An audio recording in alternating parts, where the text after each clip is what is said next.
once again, we got my man So Severe on Light Skin Television. Yes, sir. Cheers. Definitely, man. Cheers to you, brother. We out here in Buckhead. Yes, sir. You know what I mean? Live Iron Hill Brewery, my establishment, one of the establishments I run in this beautiful city. Nice, man. We got a career man, a professional man we're talking to right here. Getting right down to business. Like we said, we're in Buckhead, Atlanta. But right now, you the top dog in the Crucible, man. I feel it so, absolutely. You're the top dog in the Crucible, and we just kind of want to take it back.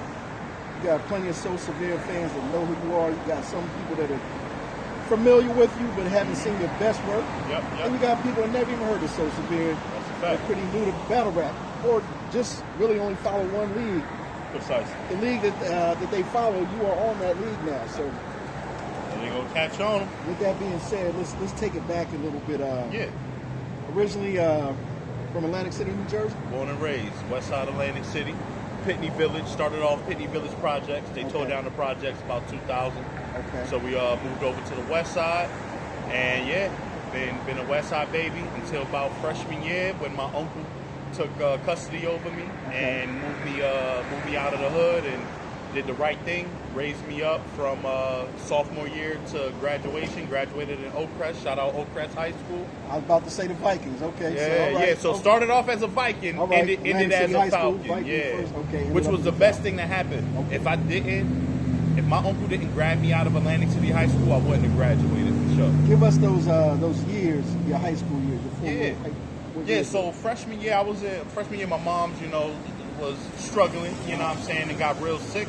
So she couldn't take care. I'm the oldest of 6 kids. Okay. So she couldn't take care of us no more, you feel me? So my aunt took the girls, my uncle had grabbed the boys, what I'm saying? Gotcha. And so I was in 4 different high schools freshman year. I ended up getting expelled from Oakcrest for printing counterfeit money and starting a little counterfeit money spring. Wow. Yeah. So that was like the start of me actually like really battle rapping, because I got sent to alternative school, and all we did in alternative school was rap. Give us a time like 2007, 2005. Yeah. Okay. I graduated 08, so started 04. So and I was in alternative school till about 2006. Gotcha. When did your love for everybody loves hip hop, of course, but when's your love for actually rapping? When did you figure out I want to rap? Yeah, I mean, super simple. I got a cousin named Coleon. Shout out to Coleon the Don, a real life Atlantic City legend. He's had studios for as long as I know. He's my mom's first cousin. How old is he? No. He just celebrated his 40th birthday in December. Gotcha. So a little younger than my mom, but only, like 8 years older than me. That's your young uncle. Everyone got that one cool young uncle. Exactly. That raised you. Yeah. And every time, I walk around the hood, I'll be like, yeah, I'm Coleon, cousin or whatever. And they, oh shit, Coley did this and he do this. And he already had mixtapes popping. Okay. Him and shout out Black Scarfo, shout out Belly Bucks, Mike Nitty. They was doing I remember Mike Nitty. Yeah, yo. Gina Thompson, The Things You Do remix. Thompson. Yes, sir. South. Yes, sir. Yeah, Talk that shit. You feel me? Yeah. So they was always rapping, and they was always apart, like outside. Back then, it wasn't none of these. Right. We was outside. Right. So me being the oldest of all my siblings, I never really had nobody to hang out with. So I wanted to hang out with Coleon. Right. But in order to do that, I'm a young nigga. They don't want no young nigga around them. They smoking weed, selling dope, all of that. So I started rapping. You got to fit in. Exactly.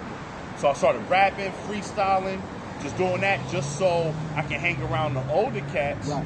And then I got on Mole DVD, which is Atlantic City Smack DVD back in them days. Okay, I got you. Big shout out to Mole, because without you there would not be no me.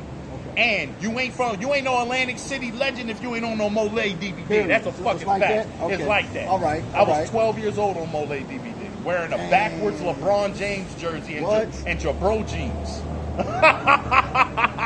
Damn, bro. It sound like LeBron rookie year. Yo, look up So Severe 13 years old. Wow. You'll see me in Lighthouse Projects with my little brother Mook. Okay. He was like 6 with his chilling. He was wearing my t-shirt, my hand-me-down, big ass t-shirt. Dope. And I was rapping. My cousin Joel was there too. I was 12 years old. Okay. That's what got me there. So man. that was the beginning of it. Yeah, and wanting to be around my cousin, man. When did they start legitimately saying, yo, you nice, so severe, you should do something with this rap shit? It wasn't until, I want to say, maybe when I was 13, have a good homie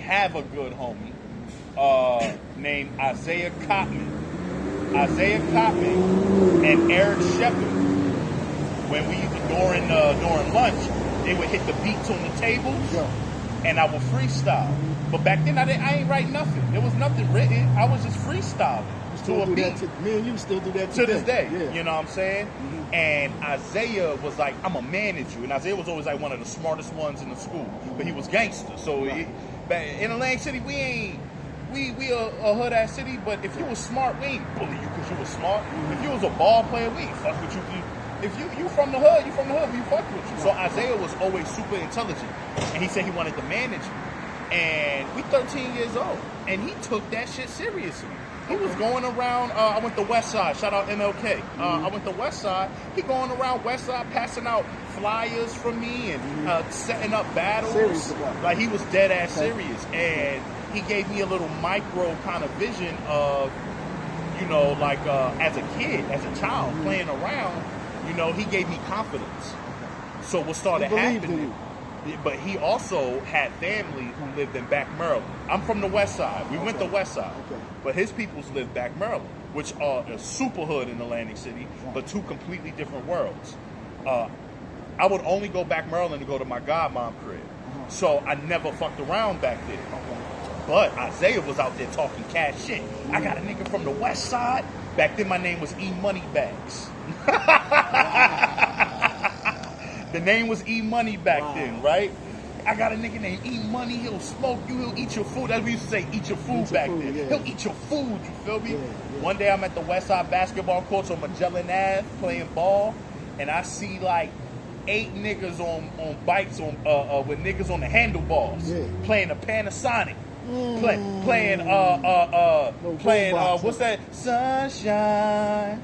I'm like, who the fuck is these niggas riding up playing R&B? You feel me? Nigga out there's like, yo, who's eating money? So we automatically, we thinking we about to start scrapping. Because back then we fought every day, but we mainly fought, no offense, we fought Mexicans all the time. You know, I'm Puerto Rican, but I grew up on the West Side. So all the downtown Spanish niggas, we used to box those niggas. So, but these is all like Muslim brothers coming up. So we like, what the fuck going on type shit. As soon as they 5%, there's a lot of guys. A lot of guys. Big shout out to Arbon Exquisite Allah. He the one who sparked me, you know what I'm saying? Peace to the God. Yo, peace to the God, Arbon. We know him as Hot Wheels. He's another Atlantic City legend. I really hope you see this, brother, because I love you forever. And so they was like, yo, whoever you tell him I eat his food. So we already knew what was going on. So I'm like, yo, what's up? Let's get it.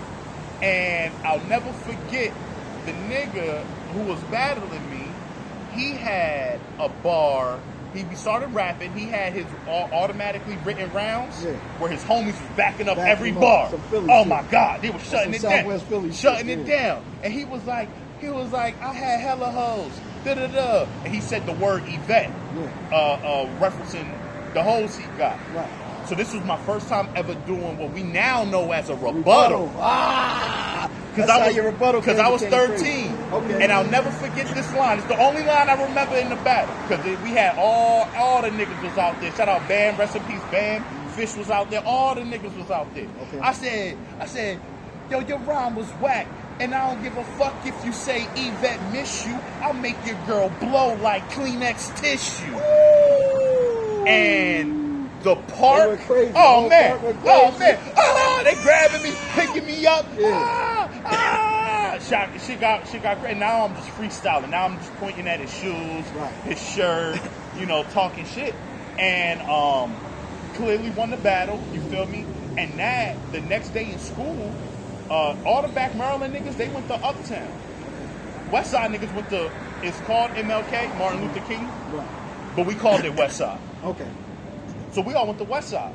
So when I go in for free breakfast, niggas is like, yo, E-Money, we heard that you smoke. So that's back when it was word of mouth. Word of mouth.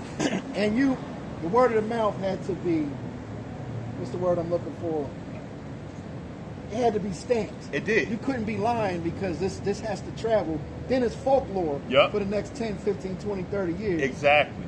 Exactly, and it ended up becoming that. Like after the next few years, when I started to become like a little popular in the neighborhood, it started turning into.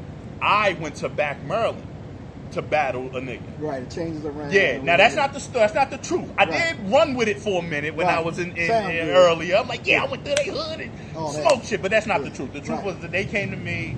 I cooked. Then I got reached out by Mole, and then Mole put me on this DVD. And to this day, I'm the youngest brother that's ever been on a Mole DVD. You know what I'm saying? And you said that the platform of Mole DVDs was similar to what Smack was. It was modeled after Smack. Before he had to battle that. Exactly. So he would interview local Atlantic City artists. He would do freestyles. He would talk about beefs that was going down. Really? He would actually not talk about beefs. He would solve shit that was like would literally be fixed with gunfire and shit like that. Yeah. Mole would be like, nah, spit your 16 right here, and then he'll go back Maryland, he'll go West Side, go Venice Park, he'll go Stanley Holmes Village, you rap this shit, and then now we all watching like, oh shit, we got a nigga named Shotty. Oh shit, Shotty is battling Mustafa. But they beefing with each other. You know, and this is an example. These are two real Atlantic City artists, but they was never beefing. Right. So we know that we will never see them niggas in action, but Mole made it so we could see it on the DVD. You know what I'm saying? So, you know, you'll get your incense, you'll get your oils, and then you'll get a Mole DVD. Like any other major city. Yes, sir. Yes, sir. I got you. Now we move it up.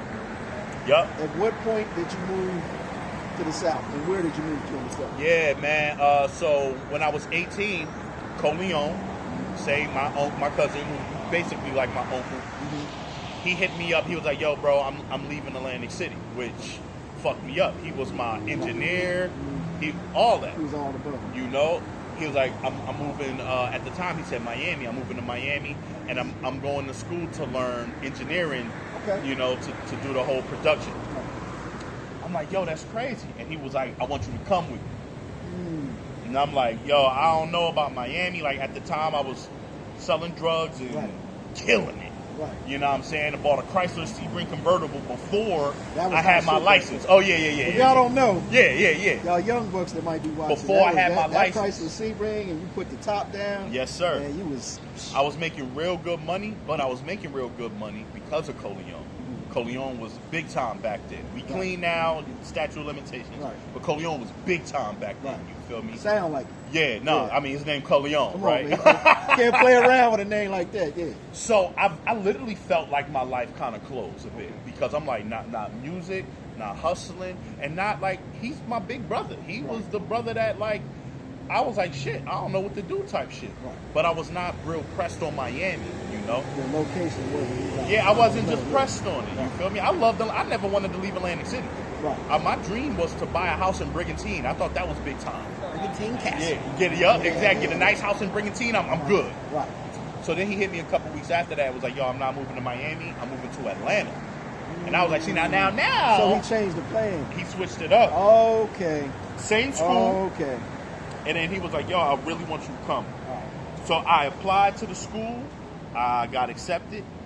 And I came down there 2 months later. I was 18 years old. What school was that? American Intercontinental University. Okay. AIU, yup. The Buckhead location. Right there. Yep, right up the street. 3 lights down. Ain't that crazy? And then then I graduated at the Dunwoody location. Nice. I came down here with $300, but I had student housing, so I was able to live in Lindbergh, all off government paper for a minute. Nice over there too. Yeah. And that year is when I became V103 freestyle champion, which goes into the next chapter. So 18, I've been in Atlanta 14 years. I thought you was familiar all these years. Remember I kept telling you, I met you about 5 years back. I'm like, I feel like I know you from somewhere, bro, besides battle rap. Mm-hmm. All right, this is interesting. This is my friend here, and I'm still learning about him. Yes, all sir. Right. Keep going. So big shout out to I Handle Bars, Octavia from I Handle Bars. I was rapping every day. I had maybe, at this time, I had well over 40 16s memorized that I could have used in any occasion. I had one for radio, no cussing. I had for fucking, if I was with Christians. I had if I was with the 5%ers. I had gangsters. I had a 16 for everything. You was doing what the Bull P was doing in Philly before he was Cassidy. Exactly. But a decade later. Exactly. Down here. Yep. Gotcha. So, Octavia said, "Yo, come down, and let's do the freestyle battle." Yeah. First person I battled was a girl by the name of Nisha Nice. I know Nisha. She was the champion. I beat her. She's still nice. She is the nicest to this day. You beat Nisha Nice. I beat Nisha Nice. Crazy. It was a great battle, and Nisha to this day is one of my favorite artists. She's been making like great moves. Yeah. The second dude I battled is a brother by the name of John the Don. Oh, I'm not familiar with him. Yeah. What does he do now? He runs a fairly successful, maybe some would say the most successful battle league in the South. Is it bigger than Bullpen Battle League? Man, I think Bullpen stole his whole swag. This guy's name is John the Don? John the Don. That's interesting. So nice they had to name him twice. Damn. So you and this guy. Yes, sir. So me and John had a great battle, and I won by a slight hair. So it technically won, but many would argue that John had the better material. It was just mine was clearly freestyle. This is the era where if you wasn't freestyling, you get more points for freestyling. It was frowned upon. Off the dome freestyling, yeah. We'll say, y'all. We were freestyling on the beat. This was how battle rap was back then, you feel me? And I didn't take heed to what John was saying at that time because he was getting into something that was called grind time. Right. I was concerned with making music. I wanted a record deal. Right. So I was rapping on the beats. I was doing because I wanted a deal. His vision is, I'm going to be one of these legends in battle rap. Your thing is like, I'm getting on the goddamn radio. Yeah, I want a 360 deal for $20 million. That's what I want, goddammit. Oh, yes. You're being sarcastic if y'all don't know the difference. yeah, for sure. Man, but yeah. So I ended up battling a few more times. I battled Saya Boy, you know what I'm saying? Not Saya Boy, my bad. Yo, big shout out to Saya Boy. He was at the John battle. I battled Sayari the Kid.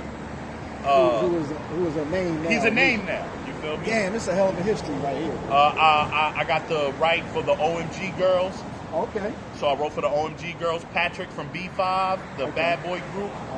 All off of V103. So I was living off of ghostwriting and songwriting for like 2 or 3 years. That thing was serious. Like, you put it to work.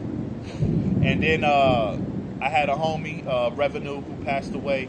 He told me about a league that was called Spit That Heat in Atlanta. He always knew me as a rapper. He was like, but yo, the freestyle shit ain't gonna work. You feel me? You're gonna have to write Shout out some shit. Bro. Yup. He was like, however, it's like $100 to like enter. Pay to play. Yeah. Okay. But in my mind, I'm like, man, I'm the fucking V103 champion. Right. You feel me? I was in the studio with T.I. last night writing for his daughter. You know what I'm saying? Like, I'm not about to. But nobody knew me in battle rap. Like, I was living in this unrealistic bubble, and I had most MCs. Yeah, I had an inflated ego. So I chose not to do it. I went to the event. I saw Trez. I saw T-Top. Talking about Chef Trez. Yup. I saw Jack Boyd back then. All of them starting out. Yeah, all of them. You feel me? And I was thinking like, oh, I could smoke. I'm not even gonna do this shit. I just kind of looked down upon it. You know what I mean?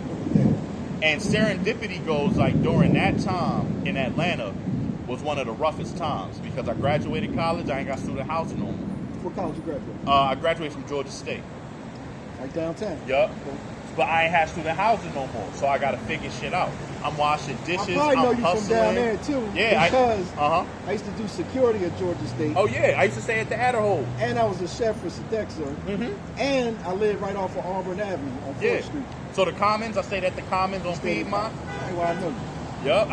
Yeah, man. And so during that, you know, like a 2 to 3 year time period, I was just hustling. I was trapping. I was staying down Gobby Road at a fucking boarding house. That's College Park, if y'all don't know about that. Yes, sir. Might even be a little bit rougher than Atlanta. We're talking about For College sure. Park, Georgia. Gobby Road was crazy. I was living in a boarding house. You know what I'm saying? I'm a college graduate, but I'm living with niggas with felonies, and you know what I'm saying. Granted, that's how I made a lot of my money because I was pushing Molly back then. That was that era where Molly was going crazy. You feel me? And I wasn't rapping. I wasn't performing. I wasn't doing nothing. I was fully engulfed in the streets. And I was... Which is usually a backwards. Yeah, your life is backwards than most. Most people started that way. Yup. And they elevated maybe to school or entertainment, Mm-hmm. and then picked one side and moved on. You did all that and came back. It came back. So the reason being, though, my whole thing, I felt like failure was moving back to Jersey. If I had to move back to Jersey, I know that feeling, bro. Without nothing, I know that feeling, bro. Yeah. I said, yo, I will sleep at the MARTA train station before I gotta go back to my mom's and say, your 23-year-old son need to live in your home. No, I'm not doing it. She got 5 other kids. I never turned back. I know what you're talking about. You know what I mean? I can relate. So that was really my mindset. I said, I'll go to jail. I'll die out here if I got to. Right. But I'm not going back home with nothing. Not with nothing. Not with nothing. You know. And I met a lady by the name of Miss NYC doing an open mic. Buddy. That's our buddy. Yep. Mm-hmm. Tamara Washington on Facebook. Washington. You know what I'm saying? Met her. She's like, yo, I'm doing a open mic. You got some songs, come through. And I was downtown just doing my thing. I said, yeah, I'll come through. And you said little 5 points. this was at the club, the Lion Lounge on Auburn. Right This on was Street. 2014 or 13. Okay. And so I do the open mic. You know, I did I had some songs, some good songs that I was proud of at that time. And then at that, she goes, all right, y'all, we about to do a freestyle battle. I'm like, oh, now we talking. Now you talking my shit. Yeah. And she had DJ Unk in there. DJ Unk, okay. and DJ Unk had an artist named Shawty Boy at the time. Okay. And there was a guy by the name of MC Ward. Yes, sir. So they were all in the building. MC Ward and the Whoppy. Yup, Okay. Nuwapian, exactly. So I was like, I got on stage, I was like, what you talking about? Your body, they gonna have to chalk it out. You and DJ Unk can go and walk it out. And shut the building down. I got invited to me and Reggie P, because Reggie P smoked shit that night. Yup. He smoking shit back then. Reggie That's the P king of MC Ward back was then. Still is in my opinion. Okay. We were invited to open up for Raekwon and Freddie Gibbs as an opening battle. So shout out to Miss NYC, shout out to MC Ward, shout out to DJ Unk, Shawty Boy. They got me and Reggie P in front of thousands. Okay. Like it was like when people say, "Oh, have you battled in front?" I battled Town Business with King of the Dot. Right. That was like 800 to 1,000. But me and Reggie P opened up Raekwon and Freddie Gibbs to the point where even if it's by default, you still did it. You couldn't even get, right. And you couldn't see shit. It was just glare. I can only make eye contact with the people who were stage side. It was that crazy. And me and Reggie shut it the fuck down. And after that, Miss NYC said, yo, I'm starting this. I got this league. It's called A-Hat. It's been around in different cities. We starting the A-Hat Atlanta. Okay. Started doing A-Hat Atlanta. Then Chris Petty came aboard and was like, yo, why don't we build our own market within the market? Okay. And that's where Atlanta Battle Rap came around. If y'all don't know Chris Petty, he's our #1 white boy in the South of all time. You know what I mean? Silent investor. Sometimes not silent investor. Sometimes not silent. But I gotta mention his ethnicity because it is important. Yeah. In his story. Yeah. Yup. Chris Petty is your mom's favorite white boy. That's a fact. He saw something in me that I didn't even see in myself. He saw something in me that was like, he said, you have the potential of not just being a star, but being a figure in battle rap that can kind of change the image of who a battle rapper is. That's deep. It was like, your story is like so unique, but so many people can relate to it. He was like, but you are a proud intellect scholar who is from all this shit that motherfuckers act like they You don't from. have to pretend. You're from both sides of the track. And proud of it. You feel me? And so he said, this is what I'm going to do. We go get a couple battles in, and I'm going to pay for you to battle Charlie Clips. That was a great battle. It was a great battle. And it was a battle that I needed. I lost, but I won. I was just with Clips this last weekend. Miami, Yup. And Clips was telling me, he was like, what you learned from that battle? I was like, I learned professional poise. Because I wrote my ass off, I rehearsed my ass off, and I was rapping like a robot. When Clips went on there, he was swagging and playing and freestyling, and it made the world of difference. Right. Clips taught me what stage presence was. And Miss NYC had booked a guy by the name of Don Dollars to battle in ABR, to battle Court. ABR is Atlanta Battle Rap League. If y'all don't know, definitely a staple in the South as far as battle rap leagues. Don Dollars is a Mexican battle rapper from Miami who is now known as Don Marino. Don Marino had hit me and said, yo, I want you to battle in Miami. I think you dope. I'm like, shit. He started keeping you down there in Miami. Man, yeah. He booked me for 5-6 battles in Miami. That's where I met Lush One and Gully from King of the Dot. Gully saw me and said, this is a real life star. And I started battling on King of the Dot 4 years battling straight. at the Bear Arms Bear Arms Bear Trap, and Cortez Tears Over Tears. What was that that battle rap league that came in? Guardians of the Culture. Guardians of the Culture. I'm telling you, y'all say what you want about that league and the way it panned out and all the craziness behind it afterwards. That was one of the best battle rap events I've ever been to. Man, we put on some great down battles. in Orlando, that was Me and Franchise was a fucking...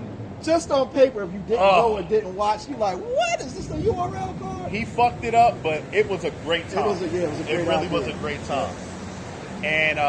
but you were talking about all the leagues in Florida. Yeah. So while I was getting my run on, Lush One and Gully had really took a liking to me on the King of the Dot side, and I started battling in Canada a lot more. I've had like 8 battles in Canada. Yes, you have. So when I talk about like, yo, I'm an established battle rapper, it's the King of the Dot side. It's the, you know what I'm saying, the world of battle rap that, you know, some may deem not the NBA.